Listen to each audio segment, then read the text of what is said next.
Brendon commission റിപ്പോർട്ടിൻ്റെ പേരാണ് അവർ common feature. ഇപ്പോഴൊക്കെ എല്ലാ ബുക്ക് സ്റ്റാളിലും അവൈലബിൾ ആണ്.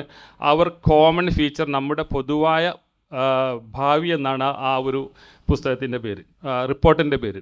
ആ റിപ്പോർട്ടിലാണ് ലോകത്ത് ആദ്യമായി സസ്റ്റൈനബിൾ ഡെവലപ്മെൻറ്റ് എന്ന കാഴ്ചപ്പാട് കൊണ്ടുവരുന്നത്. സസ്റ്റൈനബിലിറ്റി അല്ലെങ്കിൽ അതിൻ്റെ മലയാളം സുസ്ഥിരത വികസനം എന്ന ഒരു ഡെഫിനിഷൻ തന്നെ വരുന്നത് അതിൽ നിന്നാണ്. അതിൽ ഈ സുസ്ഥിര വികസനത്തിനുള്ള ഡെഫിനിഷൻ എന്താണെന്ന് പറഞ്ഞാൽ meet today's needs without compromising the future generation's ability എന്നാണ്. നമ്മുടെ ഇന്നത്തെ ആവശ്യങ്ങൾ നമ്മൾ നിറവേറ്റുന്നതോടൊപ്പം തന്നെ ഭാവിയിൽ വരുന്ന നമ്മൾ പിൻഗാമികൾക്ക് വേണ്ടി വരുന്ന അവരെ ആവശ്യങ്ങൾ അത് ഹനിക്കുകയും ചെയ്യുന്നത്. ഈ ഒരു ഡെഫിനേഷൻ എന്ന് പറഞ്ഞാൽ ഖുർആൻ ആദ്യമായിട്ട് പറഞ്ഞതാണ്. പിന്നെ ഇനി ജായിലു ഫിൽ അർലി ഖലീഫ, പിൻഗാമി അല്ലേ, ഒരു പിൻഗാമിയായിട്ടാണ് മനുഷ്യനെ ഇവിടെ ഉണ്ടാക്കുന്നത്. പിൻഗാമിൻ്റെ ബാധ്യത എന്തെന്നാണ്? ഒരു പിൻഗാമി പിന്നെ മുൻഗാമിയാവും, അതിനുശേഷം അല്ലേ.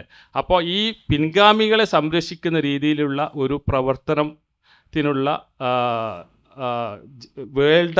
ലോകത്തിലുള്ള നിയമങ്ങൾ, അതുപോലുള്ള അതിനുള്ള കാഴ്ചപ്പാടുകൾ അവതരിപ്പിച്ചതാണ് ഈ ബ്രണ്ടൻ കമ്മീഷൻ റിപ്പോർട്ടിലുള്ളത്.